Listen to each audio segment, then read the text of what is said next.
Hello! Welcome back to my channel. Does your baby's head look like this, or this? Have you gone to see a doctor and was told that it would go away as your baby grows older?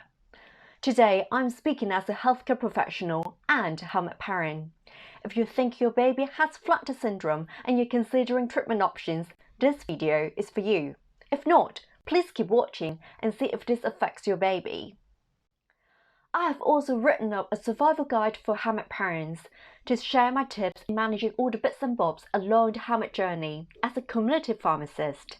Just claim it from the link below. It's completely free. My girl suffered from flutter syndrome, a situation that affects many babies.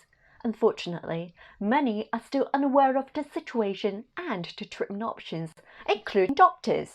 I noticed my girl's flatness when she was only 6 weeks old. I'd taken her to different specialists the next 8 months, but they all thought I was being paranoid. We wasted 9 whole months with no treatment. Due to late treatment, my girl still retains some complications from the flutter syndrome. An early treatment could have prevented this. In light of that, this video is the ultimate guide to flutter syndrome for newborn parents. This would be the video I wish I had when I first became a parent.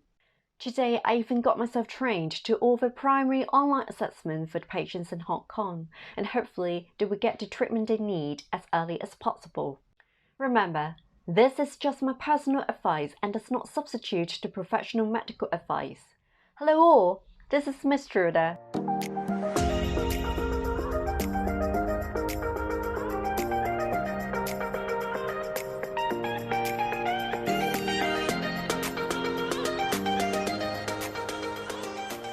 I want to bring fellow newborn parents or soon-to-be parents' attention to flutter syndrome. If you're from the States, you are very lucky. Everywhere else, I'm afraid you have to hear this from me. Flutter syndrome is often ignored, treated insufficiently, or treated too late. Flutter syndrome is the flatness on the side or the back of your baby's head, or both. It can be symmetrical or asymmetrical. It is very important to get checked out by a healthcare professional as it becomes more and more difficult to treat the older your baby becomes.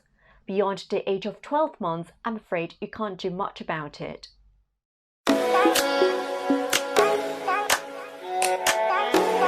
are 3 main types of flutter syndrome. Brachycephaly, symmetrical flatness at the back of your head.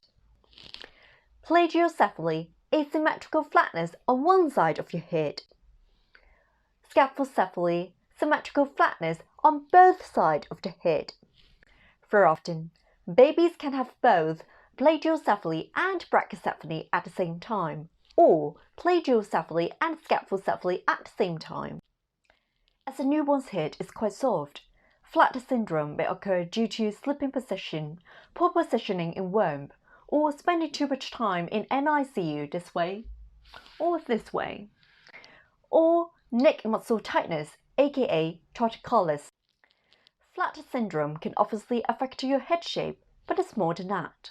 It also affects your teeth symmetry and limb length balance. An altered head shape can also make your tear duct and nose become blocked more easily. So please stop saying it only affects your appearance. Minor flutter syndrome may be corrected by simply repositioning your baby, along with loads of tummy time.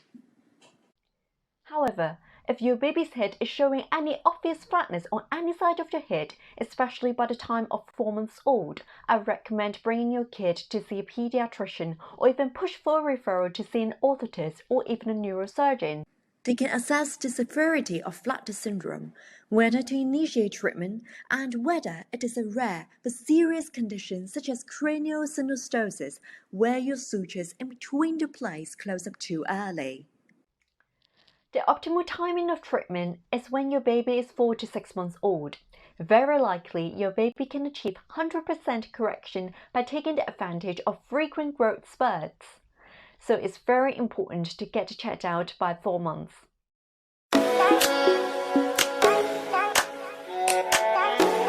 Moderate to severe cases do require further treatment. I must say, it's really not just for cosmetic purpose. Like I said, some complications can actually affect your whole life. When you play certain sports, if you can't find yourself a safety helmet that fits your head shape, it can be dangerous. Position repositioning includes placing your baby on the tummy during the day and alternating the sleeping positions, so the pressure on the head rotates to different areas. The arch-back position during tummy time can help the scalp plates move to more desirable places as well.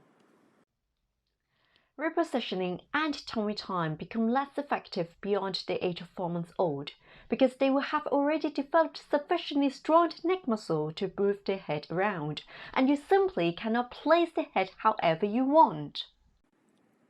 Having said that, repositioning can be done for any severity of flat syndrome but will not fully correct moderate to severe cases. Next is helmet therapy. This is my girl's helmet. We use the Star Band because it's the only FDA-approved medical device available for this purpose we can find in Hong Kong. As you can see, a custom helmet is made for a baby to correct the shape of the skull.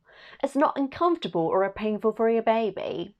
Often, it can induce a lot of sweating for the first couple of weeks. One study conducted on over 4,000 babies suggests this is the most effective treatment for Flatter syndrome. I've attached the reference down below. If you're down this path, your baby is supposed to be wearing the helmet basically the whole day. That means 21 to 23 hours. But it is possible to spot a dramatic difference overnight if you just so happen to capture a growth spurt.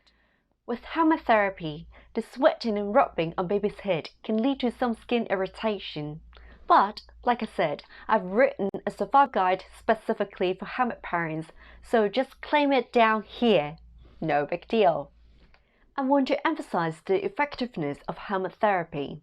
The study I mentioned earlier demonstrates that helmet therapy has a much lower failure rate comparing to purely repositioning and physical therapy, provided that the helmet is worn for sufficient time every day. While different studies give different conclusions, in my frontline clinical experience, I must say helmet therapy seems to be quite effective, and I'm not just talking about my girl's experience.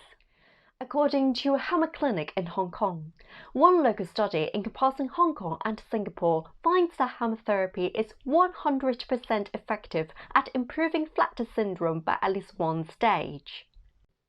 For your reference, helmet therapy will cost about $2,400 in Hong Kong. It may or may not be covered by your insurance, but most clinics do offer payment plans. As a parent, I implore any fellow parent with a flattered baby to explore helmet therapy. Your child will experience the benefits lifelong. It's the least we can do as parents for our children. Finally, consider using craniosacral for more severe cases or if your baby is approaching 8 months old. This is when your baby's fontanelle starts to fuse. Alongside helmet therapy, you can use craniosacral to achieve better and quicker results. Craniosacral may also help correct the asymmetries in your nose, mouth, pelvis, and legs. My girl did it. The chiropractor actually helped her correct the asymmetries inside her mouth and her pelvis. With this video, you are now equipped with the basic knowledge in Flatter syndrome. I hope it was helpful to you all. Don't forget to grab the free survival guide for helmet parents, link down below.